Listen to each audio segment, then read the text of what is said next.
और 4 राज्यों की 5 विधानसभा सीटों पर हुए उपचुनाव के लिए काउंटिंग जारी। गुजरात की विसावदर सीट पर आम आदमी पार्टी के प्रत्याशी गोपाल इटालिया ने जीत दर्ज कर ली है, जबकि गुजरात की कड़ी सीट पर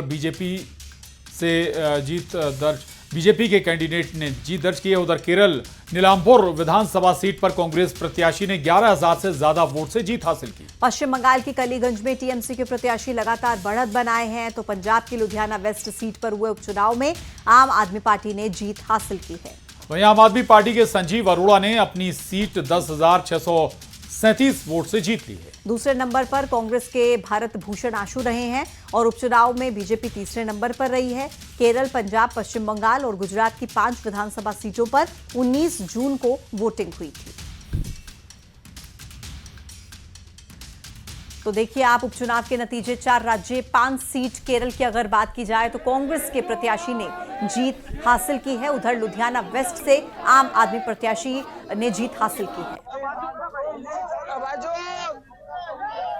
और यहां पर बीजेपी तीसरे पायदान पर फिसलती हुई नजर आ रही है।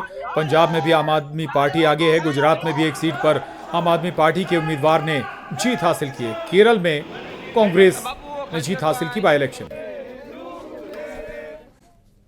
खबर का रुख कर लेते हैं। अमेरिकी राष्ट्रपति डोनाल्ड ट्रंप की सरकार ने भारत को लेकर एक एडवाइजरी जारी की है। बिल्कुल अचानक भारत की यात्रा करने वाले अपने नागरिकों, खासकर की महिलाओं के लिए एक एडवाइजरी जारी की गई है, जिसमें अपराध और बलात्कार की घटनाओं के कारण ज्यादा सावधानी बरतने का आग्रह किया गया है और आतंकवाद के कारण भारत के मध्य और पूर्वी भागों की यात्रा न करने की सलाह भी दी गई। इसके पीछे सुरक्षा का हवाला दिया गया है। एडवाइजरी में यह भी कहा गया है कि पर्यटन स्थलों, परिवहन केंद्रों, बाजार, शॉपिंग मॉल्स और सरकारी प्रतिष्ठानों को निशाना बनाने वाले आतंकवादी बिना किसी चेतावनी के हमला कर सकते हैं। वही अमेरिकी नागरिकों को जातीय हिंसा से प्रभावित मणिपुर की यात्रा न करने की भी सलाह दी गई है। इसने अपने नागरिकों को आतंकवाद और नागरिक अशांति के कारण केंद्र शासित प्रदेश जम्मू और कश्मीर की यात्रा भी न करने की सलाह दी गई है। इसके अलावा बिहार, झारखंड, छत्तीसगढ़, पश्चिम बंगाल, मेघालय, ओडिशा के ज्यादातर इलाकों में जाने से पहले अनुमति लेने का जिक्र किया गया है।